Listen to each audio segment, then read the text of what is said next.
Sage and is fighting the fight. He has fought cities.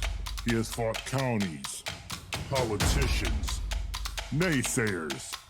Hell, he's even fought mayors. Thank you for listening to Sage and the Houseless Movement, a weekly show dedicated to the news and views of the homeless locally and worldwide. And all other things considered homeless? Yes. Broadcasting live from your Alexa device, the Radio Free Network app, iOS, WMBU.org, Many Voices United, and the RadioFreeNetwork.com. And now, from some wooded area in Akron, Ohio, here is Sage the Rage Lewis. Man, I'm sick. I'm sick, I tell ya. You know, all these years I've been wearing a mask, and now I'm like, I'm not wearing a mask anymore. While I was wearing a mask, I made these big declarations. I said, I'm going to wear a mask the rest of my life. I love a mask. I don't have to worry about nose hair. I'm a mouth breather. I don't have to look like I'm stupid. I just, masks are the greatest. They're the greatest. And then the first thing, CDC's like, do whatever you want. I'm like, I'm done with masks. I want people to see my face. I want people to see I'm smiling and happy and, I want to get my humanity back. Blah, blah, blah, blah, blah. Well, I got my humanity back in the form of some sort of crazy virus. It's all in my throat and my nose. Did you know this? I got sucker punched. Here, you want to feel sorry for me? Here you go. You're going to feel sorry for me. Here you go. You ready? I was at a bonfire at Medina Junior High. We had junior high back then. It's, I think, middle school now. Medina Junior High. I was there with my friend Sean Kavanaugh, and we were there at this cool bonfire. Do they have bonfires anymore? It was very nice. I'm just hanging, me and my friend Sean Kavanaugh. This guy taps me on my shoulder. I turn around, and wham! Right in the nose. Blood everywhere. My glasses fell off, but I did not fall down. And Sean Kavanaugh was duly impressed because he's like, man, that dude totally got you and you didn't fall down. But I didn't know what to do. I'd never been hit before. I'd never been in a fight. I didn't know. I couldn't see. My glasses were knocked off. I couldn't see. There's blood everywhere. And so I just let it go. This guy hit me because my mom owed me suspension monitor at the high school, and he didn't like my mom. He's like a freaking terrorist. There's more to the story that was unfortunate, but anyways, doesn't matter. But the whole point of the story is my nose was broken, okay? And it's crooked, okay? You can see it crooked. And so my sinuses are all jacked up. Sins of thy mother. I know, exactly. Well, she was a single mom, and she missed getting her teacher's degree from Ohio State by a semester. Never thought she was going to be divorced. That was her whole thing. She's like, I never thought I'd be divorced. And so she was divorced. She worked, first thing she did was she sold printing at Minuteman Press door to door out of her car from business to business for like $3, $3.15 an hour, because that was what minimum wage was. But then she got into the schools and became the suspension monitor and was that for a long, long time. And most kids liked her. In fact, there's an African-American man about my age, trans short, who comes on this show every once in a while and speaks very highly of my mom. Said that one time she picked him up. He was at the junior high and was running late for high school, and she picked him up and took him to the high school. And most people liked my mom, but this kid, I don't know why, didn't like my mom.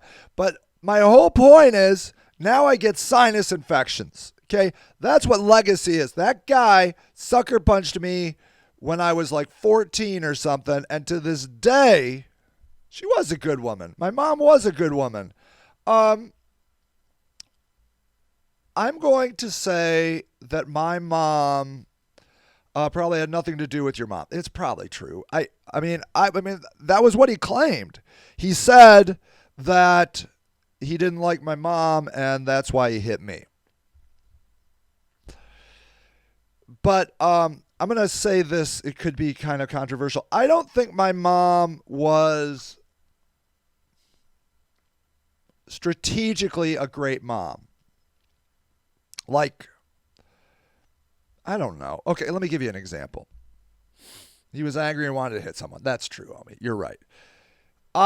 When my parents got divorced, I started having breathing problems, and my mom took me to the doctor, and the doctor said, look, it's very common in divorces, kids develop asthma. And my mom stood up and said, my son does not have asthma, and walked out. I also lived with a single mom who smoked all the time, and I had bronchitis every year. So, like, it's like stuff like that. But what I want you to know is this. My mom loved me more than anyone deserves to be loved. I mean, that's maybe didn't, I don't know if I should say it that way, but like, she loved me so much. Like, so much. Dedicated her existence for me. She got that high school job as the suspension monitor so she could be home with me. There were times, though, she worked 3 different jobs. She would work at the school. She would do retail. There was a retail store called Carlisle's she worked at, and then she sold tickets at sporting events at the high school. Mommy says, you know how many moms will take kids to the hospital for breathing problems and be so sweet and caring and sit there and smoke a cigarette while giving them breathing treatment? Yeah, that was mine. Like, my mom was like, no, he doesn't have asthma, so meaning I couldn't get like any kind of treatment. I couldn't get like, like an inhaler or anything like that. And then just smoked all the time. And literally every year I got bronchitis. Every year. And it was just like that. Like, I mean, I'm not saying my mom was dumb. I'm not trying to suggest that. But she wasn't savvy in the ways of like parenting, I kind of raised myself. I mean, does that make sense? Like she loved me so much, but I had no curfew. I could do whatever I wanted. And she oftentimes said, she was like, look, I just always felt like you were more advanced than me, and I didn't know how to parent you. And I will say, when my parents got divorced, I was the man of the house, literally. I mean, I wrapped all the Christmas presents that year, including my own, because my mom didn't have it in her. That was like who I was, Omi says, good people do bad things and bad people do good things. Yeah, this is the new thought I've been chewing on lately. Isn't that? That's right. That's profoundly important. Logic and recognizing the obvious have always been difficult for average humans. Yes. Oh, yes. We are much more able to imagine fantasy things than logical things. Like, gods. Like, we can imagine gods so easily. But global warming statistics, you're like, what? Really? I don't know. Global warming, is it even real? We're like that. We're like, oh, I believe in aliens, but global warming, mask mandates, I don't know. Yeah, and there it is. Fantasy, Omi says, I prefer fantasy, honestly. And I got to say, I attribute the fantasy thinking, the magical thinking, as my wife calls it, I don't know if somebody else called it that, but I've only heard it from her, so I attribute it to her.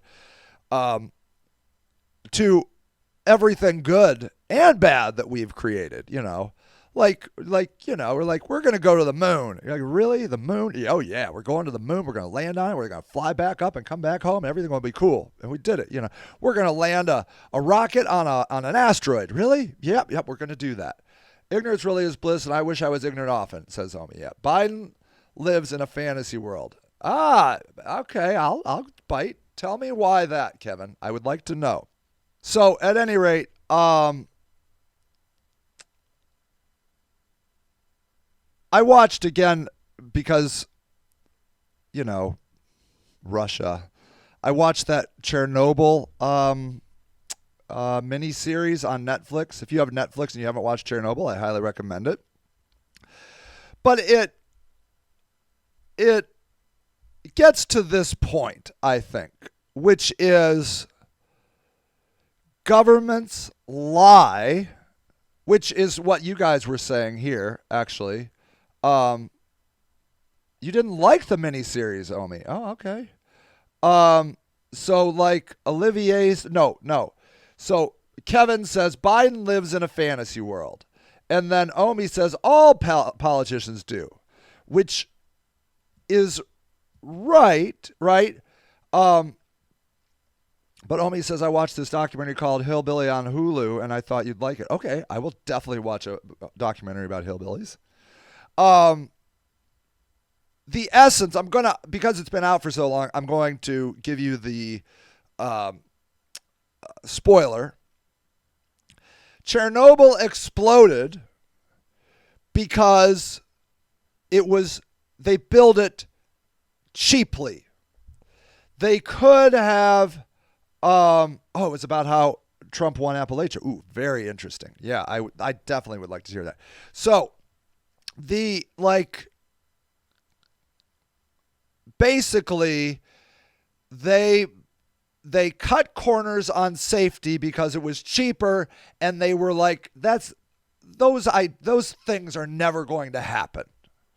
We don't need to worry about all that safety because those things are never going to happen. The same with that nuclear reactor meltdown. Remember the one, was it in Japan or whatever? There was an earthquake and a tsunami or something all at once. And they were like, that will never happen, so we don't need to worry about that. And then Omi, so you did watch the thing, obviously. Even though they built it cheaply, they also ignored signs that were going wrong and to stuff their pockets. And to cover up. Something between, the estimates are that between 4,000 and 90,000 people, I think they said, died because of Chernobyl. But to this day, Russia's public stance is 31 people died. 31 people died.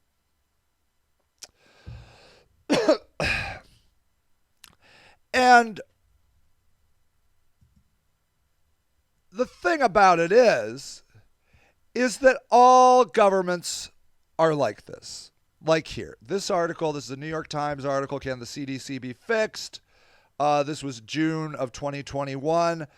But what you need to understand is that the CDC is as much a political organization as it is a medical organization.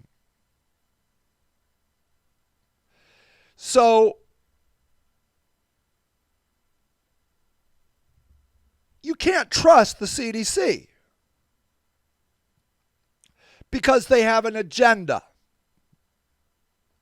Omi says, have you ever looked at the map of all the nuclear plants in the U.S.? No, I have. I mean, nuclear plants or nuclear weapons, I've seen kind of maps like that. If you have a link, I'd love to look at it for sure. And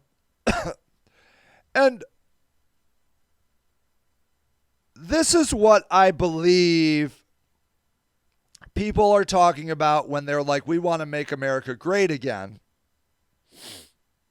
Do we have a lot more nuclear plants than you realized? Yeah, I don't know, honestly. I should look it up. But like, I think when people are talking about let's make America great again, they're saying, let's go back to the time where we didn't have to talk about all this stuff. Where we didn't have to deal with reality all the time.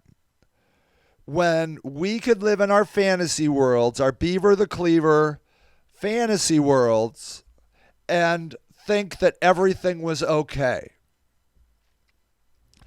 Now, you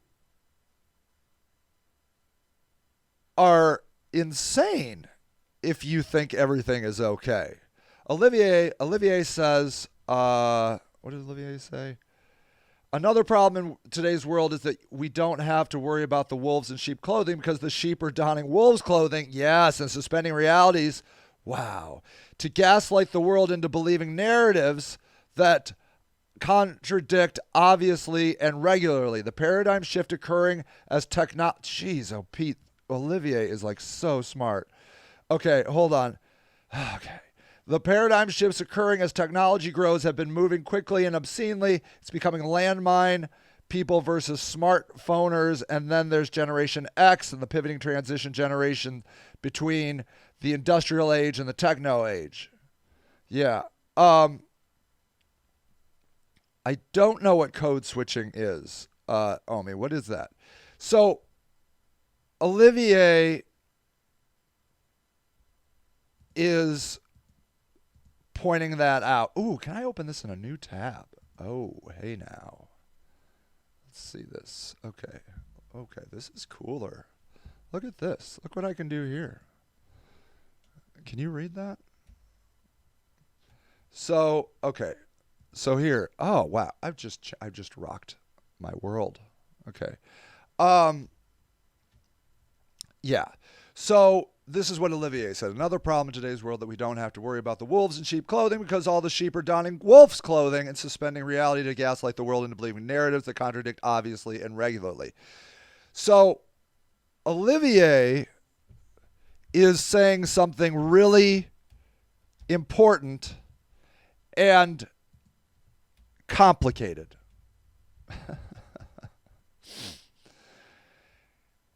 And that's the problem, is that, and then Trenton comes in and says this. Some people prefer to walk around with blinders on so they don't have to face the reality of what we as humans are doing to each other. Absolutely they do. Absolutely they do. And the reason is because all of this is exhausting.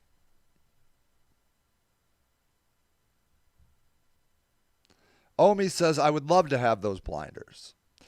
It's like in the movie The Matrix when Cypher wants to be plugged back into the Matrix. Because he is tired of looking at the truth. Because the truth is a can of worms that is so much bigger. Like you think that it's just this size, but in reality it's massive. And then you have to just keep digging and digging and digging, and you're just getting more and more frustrated. But if we don't get to the bottom of it, the problems will never be fixed.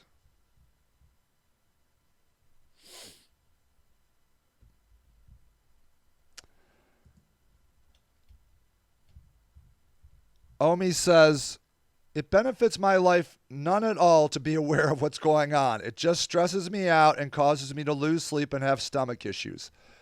That's right. Because you're looking at how much influence do you have over this stuff?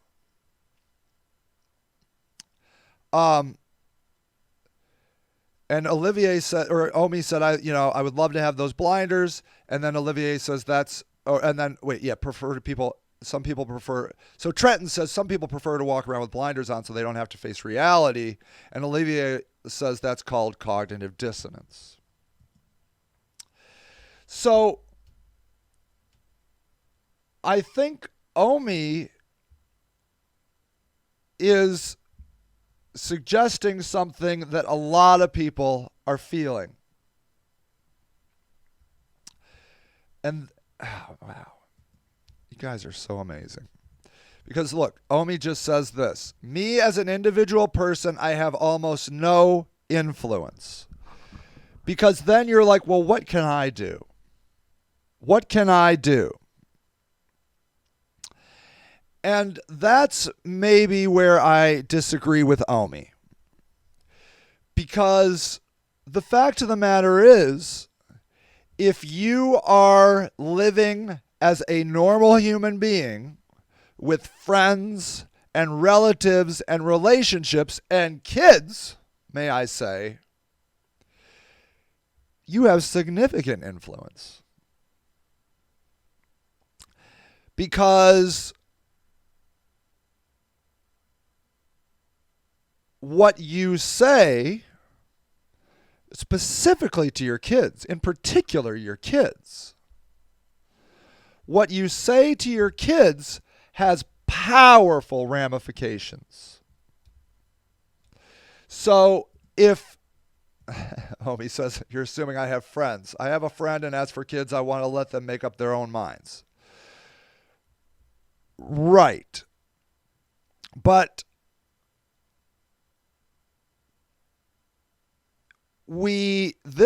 so Omi says something so profoundly, again, important. Okay, and then I want to get back to Olivier.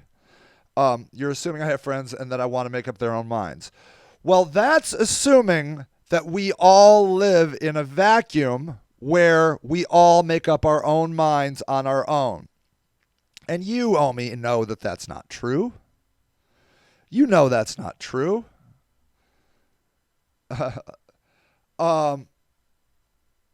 And then Olivier says, oof, don't get me started on what the mother of my child is doing. Yeah. Olivier, look at this. Look at this. Olivier said, well, I just showered at the Salvation Army and now my hair is frozen from standing on the towpath bridge over the road to nowhere and tuning in here, heading to the library, warming up and working on ideas to help us home. Okay, Olivier is homeless. As you read Olivier's comments, did you think Olivier had just gotten out of the shower at the Salvation Army and now her hair is frozen because they live outside?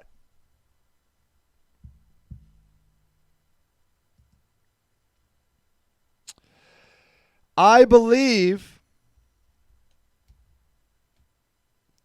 that we have a moral obligation to look at the truth and look for the truth for Olivier. Because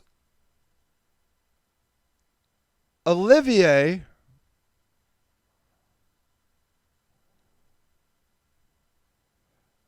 okay, I don't know if Olivier is still here, but Omi says, Omi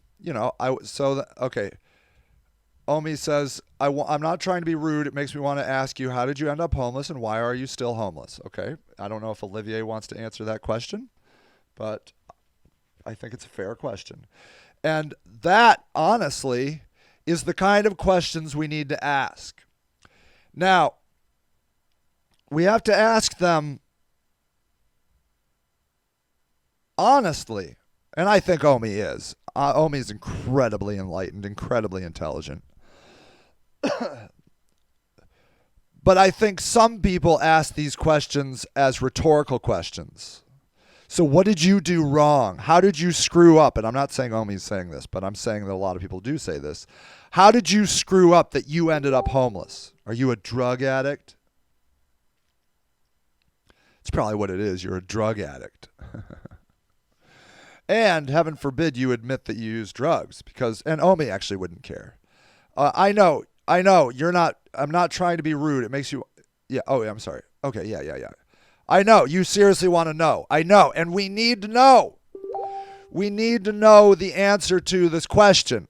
Why is Olivier homeless? Because if we understand the question, Olivier maybe had to leave.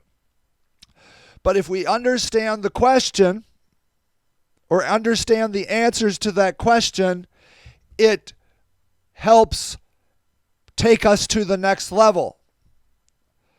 I didn't assume drugs, honestly. I was going to assume some accident resulted in loss of income without safeguards. Of course you were, because you are awesome. I would be surprised if drugs weren't involved. I don't know Olivier. I don't think I know Olivier. So I'm not saying that Olivier is using drugs. But what I am saying is most of my friends who are living outdoors in a tent are using drugs. And one of the reasons they're using drugs, particularly meth, is because it creates a euphoria. You suddenly, this is wonderful. Thank you, Olivier, for writing. Meth takes away being tired. Meth takes away being hungry. Meth takes away being cold. So the question becomes, instead of why are you using meth, the real question is, why aren't you using meth?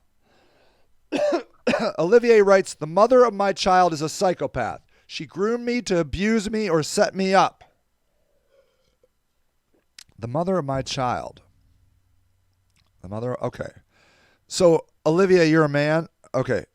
She had a child knowing it was the only possible thing she could do to control me and hurt me. 46-year-old, never been a drinker, extremely casually have I drank. I've never had any habit with drugs. THC helps with mental issues I have due to head trauma. There you go. Olivier says, my situation is extremely complicated. The mother of my child legitimately tried to murder me on or around 15 occasions. So I think getting the amazing opportunity to hear Olivier's story helps us all. Now, does it hurt to hear the story? Is it complicated? Is it stressful? Does it make your stomach hurt? Yes.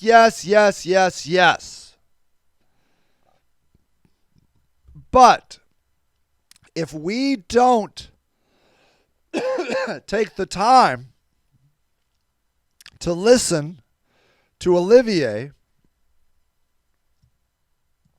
and get the opportunity, this wonderful opportunity for Olivier to be here with their hair frozen on the towpath after taking a shower at the Salvation Army, we are failing Olivier. Because the fact of the matter is,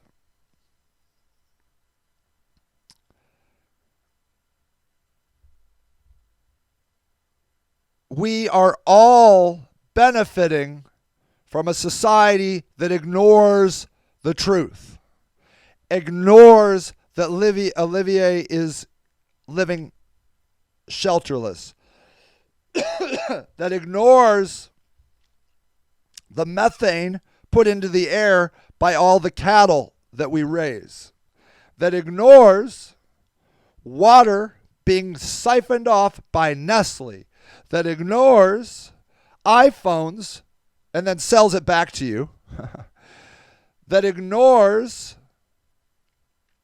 brutal work conditions in China so that we can get phones and shoes. We are responsible. Crap. Hold on. I'm going to use a Halls. Been using these. I don't think they work at all. Is that anti-science to say I think Halls are bullcrap? I haven't forgotten your trauma question, Omi. I just want to... Olivier says, broke my jaw a few months ago sheltering. I'm in an underground parking deck. Woke up to relieve myself in the middle of the night, got dizzy while pissing, and tried to make it back to my bedroll and passed out halfway there and fell onto my chin and shattered my jaw and a lot of teeth. All right.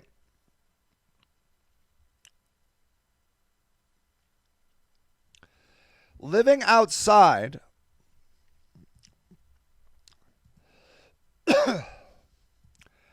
how long do homeless people typically live?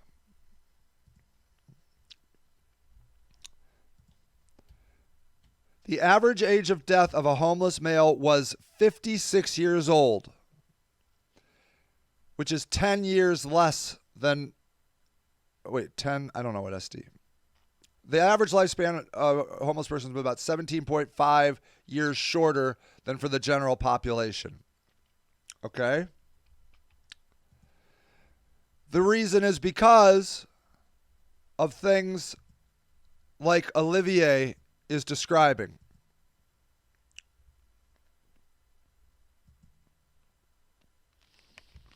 Yes, Omi, it's 15 years. Okay. All right, Olivier, go somewhere and get warm. Olivier says, I really need to go get warm and thaw. I have 2 YouTube channels. Both can be found searching Damas TV. Okay. Thank you. Damas TV and Sober Truth, because I don't drink or drug. I take life and reality soberly. Wow. I was meaning 15 years after becoming homeless. I don't know. I don't know how they come up with that statistic exactly, Omi. It's a good question. Thank you for being here, Olivier, and thank you for sharing. Olivier says the content is right now as I work through my stresses of being homeless and custody battling. Thank you for putting out the content, Olivier, and thank you. And I'm sorry that you have to go through all of this. I'm so sorry. I don't believe that we can have the luxury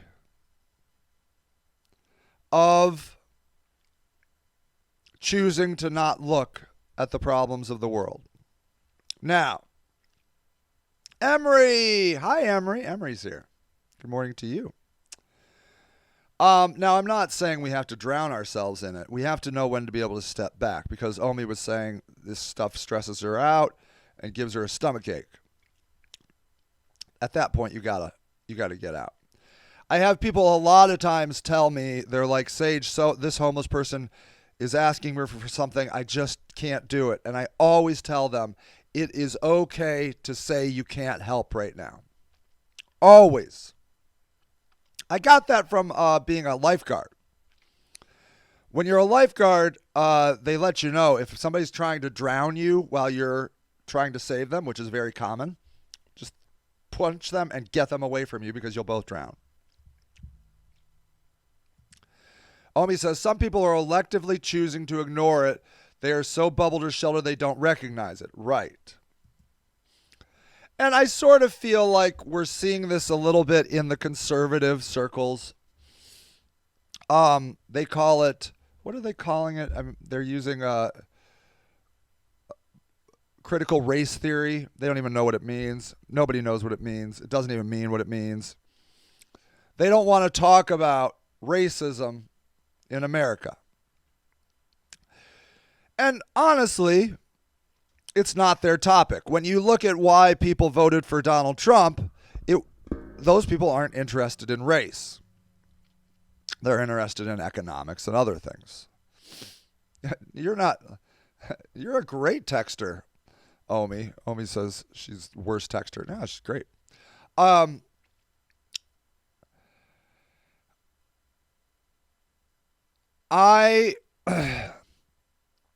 I actually appreciate these conversations that conservatives have about this because, yeah, and look what Emery's saying. Ohio currently has an anti-critical race theory and anti-LGBTQ bill being heard in committee today. I did not know that was today. They don't want to talk about it. They don't. It doesn't affect them. I will watch Hillbilly, Omi. I swear I will. Thank you for the tip on Hulu. I will definitely check it out. They don't want to subject their kids to this because they feel like it's making their kids feel guilty for being white, which I can understand. They don't think it has a place in the schools.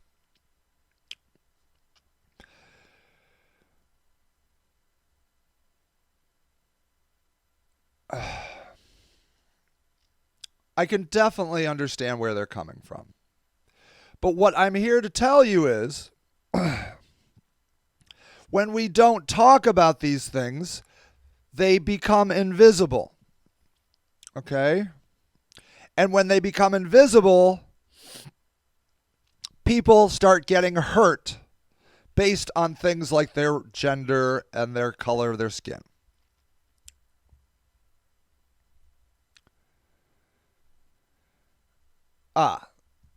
Omi brings up a good point. She says, I feel like it's like sex and drugs. If you don't teach your kids about it, someone else will. And you want to control the narrative. Yeah. It becomes something the kids talk about in secret and spread misinformation. Like, let's take Hudson, Ohio, for example.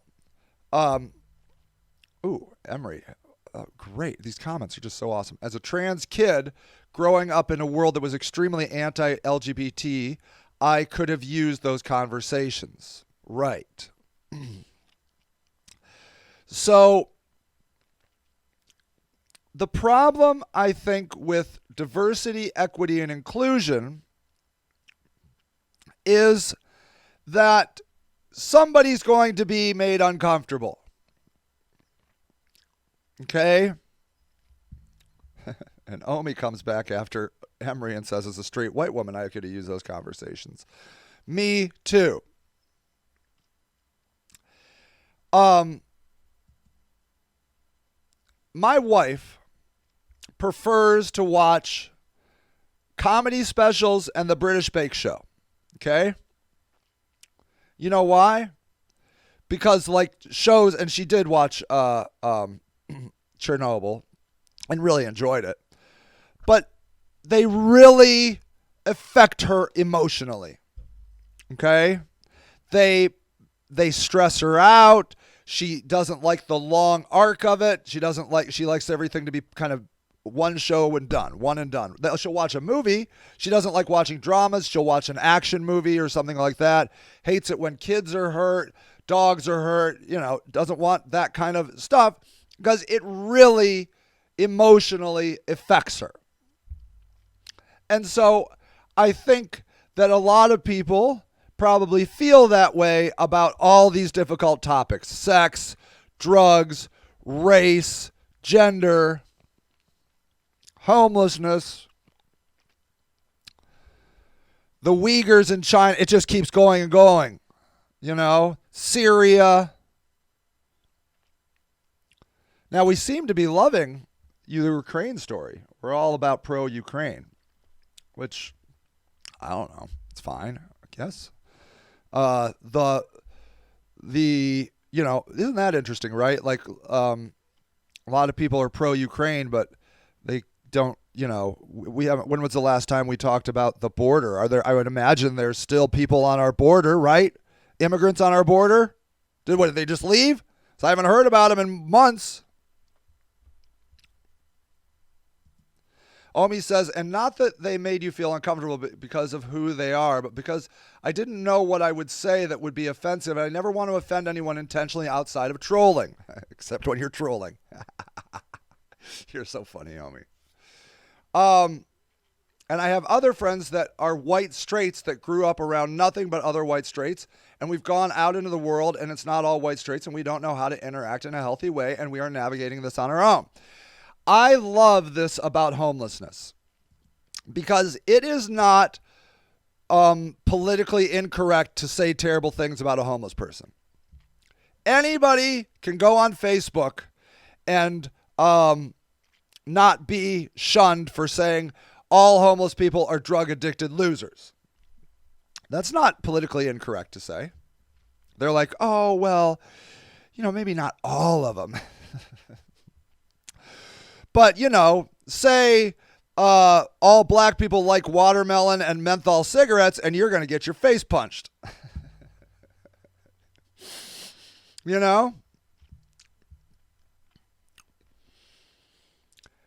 So they are pro you. And may I just say for the record, I have done the study. White people smoke as many menthol cigarettes as black people, and black people smoke as many regular cigarettes as menthol. And most people in general don't like watermelon. It's one of the lesser fruits. So I just wanted you to be clear. I have done my research. Emery says they're pro-Ukraine because they've been indoctrinated. Yeah, see, these are things that we need. I honest to God believe that we need to say things like this. All hillbillies have sex with their sisters and drink moonshine. Let's go with that one. Let's focus on that one because,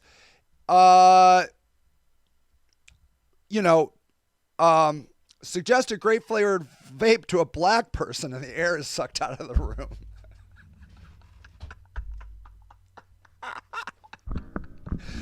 Yeah, so look, if you grew up all in a mostly white, mostly straight world, okay, I like to shed light on my ignorance. I was talking years ago to I think she's bisexual now. She was dating a woman at the time, and now she's married to a man. I was talking to her, and I said, well, I know what we were saying. We were talking about, like, gay people moving into neighborhoods, and I'm like, hey, man, who's against gay people moving into a neighborhood? They're all so neat. And she's like, they're all so neat?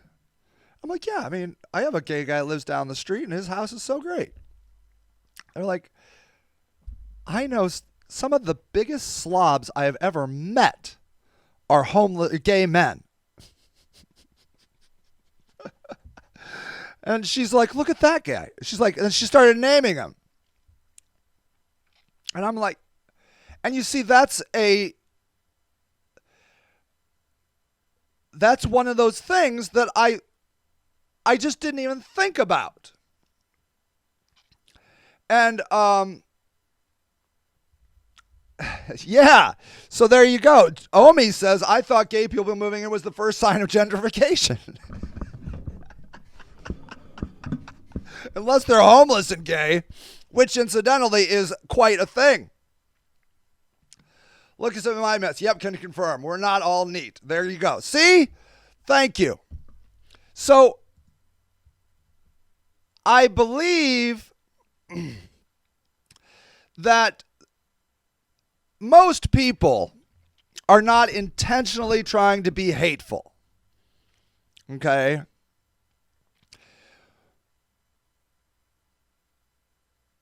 But now some people don't want to learn. There's definitely that. Like older people, older people that hate black people.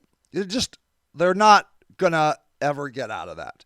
And the fact of the matter is, I've known old people that hate black people, but then they'll have wonderful conversations with black people. I've seen them do it. And then they'll say, oh, well, that guy, like, here we go. You want to hear some really racist shit that I've heard white people say? Like, oh, well, that black guy's an Oreo. He's black on the outside and white on the inside. Can you believe I just said that? But I've heard it.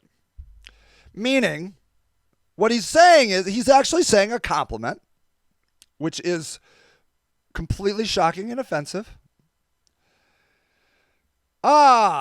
Olivier is warming up and plugged in at the library. Thank God for the library. Thank God. Thank you for being here, Olivier. I'm so glad you're back. So,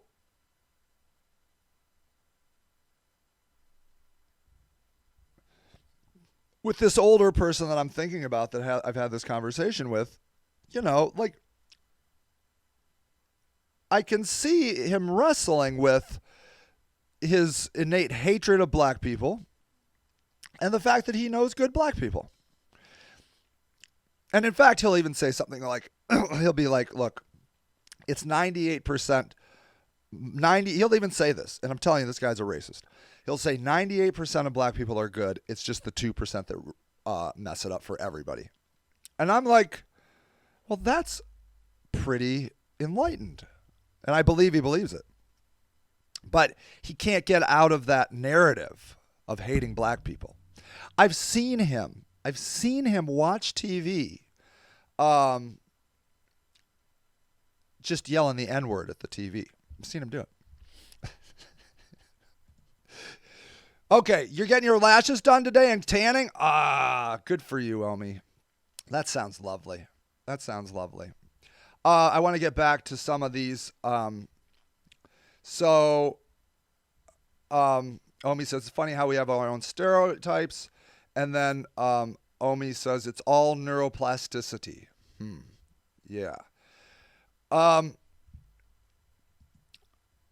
a believer in more talk, not less. Like, I've been telling you, oh, interesting. Okay, look at this. Emery said, I once had a black person tell me I was dipped in the wrong sauce because I cook with seasoning. Oh, I'm a light-skinned Middle Easterner, but okay. Yeah, so like,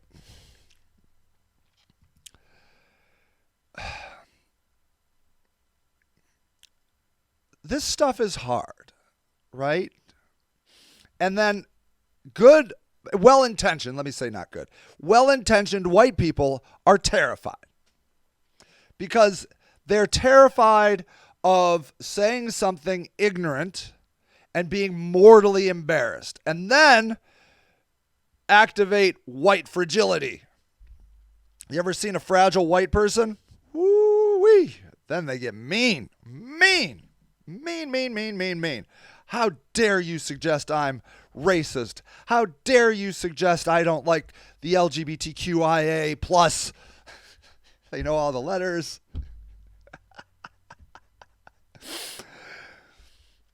And what we're saying is, well, we just want to let you know that when you make this sign, when your kid makes this sign at school, it doesn't right now mean okay.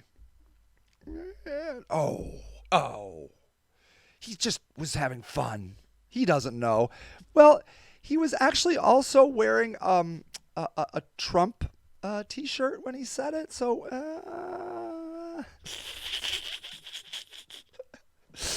Omi says, not even an embarrassment for me. I don't want to hurt anyone's feelings and deepen any complex someone already has. Right. I think most black people and most LGBTQ people, I like the A because I'm an A. I'm an advocate. So I like to go the whole letters. I like the LGBTQIA because I like to support the LGBTQIA movement.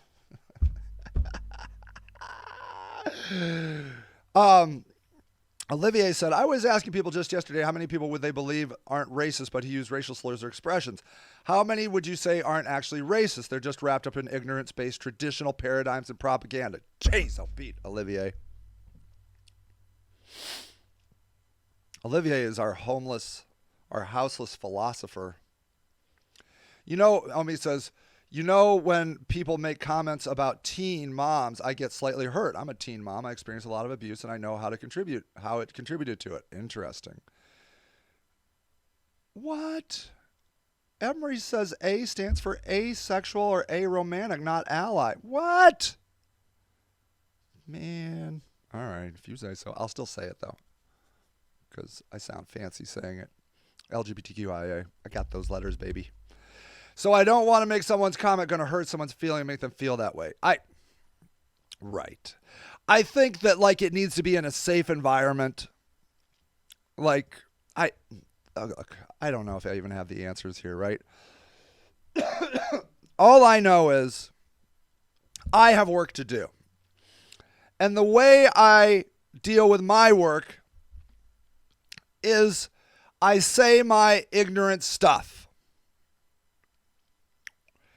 And I try to not get defensive when people are like, dude, you shouldn't say that. I like when people include the A. Okay. Well, now I know what A is actually for. Asexual. That's better than advocate anyways. Advocate is sort of lame.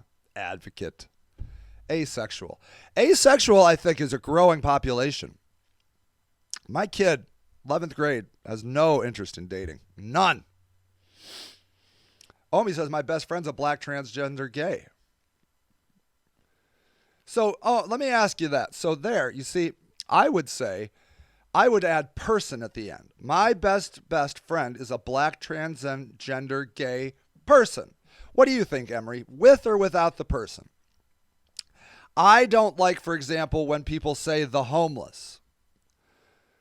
I like to say homeless people or houseless people. Omi says, and then my safe person, I can say that ever to them and they know it's either innocent ignorance or a joke and they're fine with it. So something I see happening in the houseless community, Omi, transgender is an adjective, not a noun. Transgender is an adjective. Oh, it should never be worded transgendered. And include person. See, there you go. See, these are amazing things. Transgender is an adjective, like a slippery slope, like a delicious strawberry. A transgender person. I always thought asexual was indifference towards sexual experiences. Well, when I met, they were a black woman that dated women. Now they're transitioning. I refer to them as she, and she is cool. Yeah. And isn't that the case? I mean, a lot of people, when you get into this nuanced stuff, I think a lot of it is personal. I think it's personal, you know? And that's beautiful. Like, so, I was going to tell you, in the homeless community, I see white people using the N-word with just the A at the end. I'm not going to say it. You know what I'm talking about. They don't say it. They don't say it with the R. They say it with the A. And I don't know if the black people like it, but they say it around black people. And I think they're trying to be, I think they're trying to be supportive. I haven't gotten involved in it. I need to have a conversation with these people that do that. I sort of think the black people don't like it. Okay, check this out. Emery here says, I am an asexual, autistic, disabled, transgender person. Those are all adjectives. Asexual, autistic, disabled, transgender, person. Person is the noun. I am not a disabled. I am not an autistic. I see what you're saying here. I'm not an asexual. I'm okay with people using their own pronouns. It happens, but I get a thrill out of being correctly gendered. Getting he or his maybe makes my day. That's nice. It's all well and fine, but emotional-based politics is dangerous, says Olivier. Russia seems hell-bent to prove that a fact, too. I don't even have black friends that say it with the R. Right. Sir. Oh. Getting made saying he or sir makes my day. So you prefer he, Emery. That's good. Yeah. Identify as a white Appalachian bitch.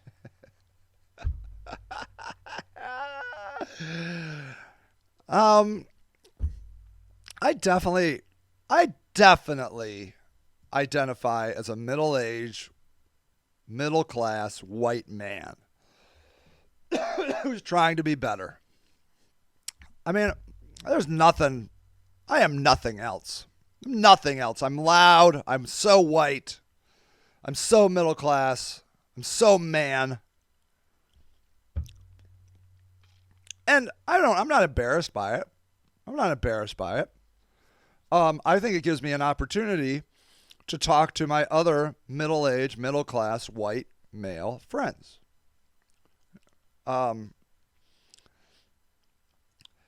So Emery says he or they are both great. Okay, cool.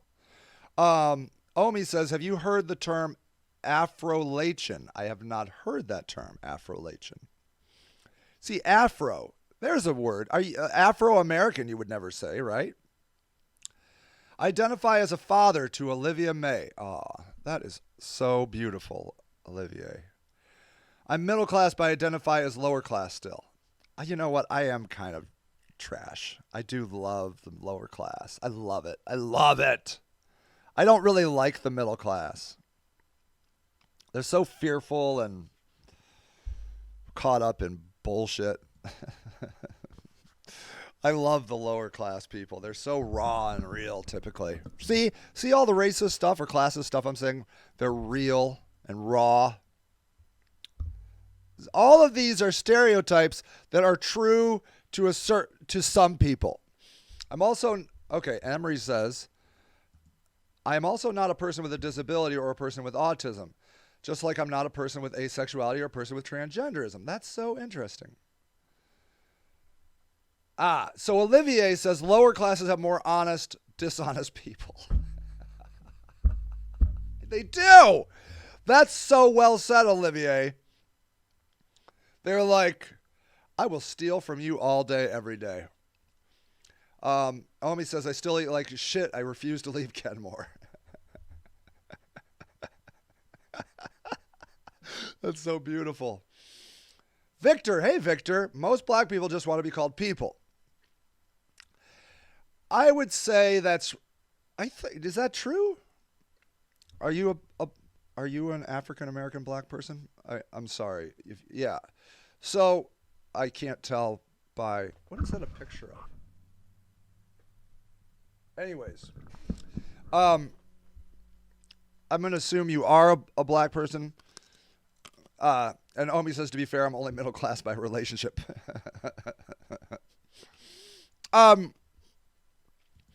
I think what Victor is saying is right. We just are mostly people. Now, we might every once in a while put on our transgender role for advocacy, and so you're 68 years old. Wow, Victor, I'm so glad you were here. I am running out of time. I have to wrap this up. Yeah, we all? Isn't that? I'm gonna stop with Victor's statement. Aren't we all just people? Don't we all just want to have people things where we want to be safe? We want people. Olivier says people are people, so why should it be? Right on. I mean, why do we have to continually have these discussions? And the reason we have to continually have them is because we haven't gotten to Victor's enlightened state of, you know what? Omi identifies as a sloth. With nice nails and eyelashes, however, though, or tan. Olivier says, I'd love to know what being home is and being treated like a being genuinely. See? Jeez, oh, Pete, that's profound. Oh, wow, that's a lot, yeah. You see, this is why we have to have these conversations. Because black people are not treated fairly. Homeless people are living unsheltered. Gay people are being hated. Emery says, I wear my gender every day, though. I can't leave the threat behind because I want to be viewed as just a human. I was assaulted at work not long ago because of it. See, there you go. And Victor can't leave Victor's race at home either. Everywhere Victor walks, Everybody knows. That's why black people were such great slaves, because you just spot them a mile away. Not a mile away. That's another racist. Sorry, that was so rude. It was easier to spot. Poor people aren't treated fairly. We have to have these conversations because the conversation isn't done. But good God, wouldn't it be great if people were just like, look, that person isn't bothering me. I'm not bothering them. Do what you want to do. Omi says, I was sexually assaulted in line at Save-A-Lot in Arlington. How about that? How about just being a woman? Just being a woman. Yeah, because I have tits. Right. The only people, I'm sorry to say, and I do have to wrap. I don't know. I'm only supposed to do an hour. The only people that get to be just a person are people that look like me. I just get to walk around like, can't we all just get along? Can't we all just, we're just all people. I mean, Victor wants it. We all want it. But it's not here. And I'm afraid to say, I don't know that it's ever going to be here.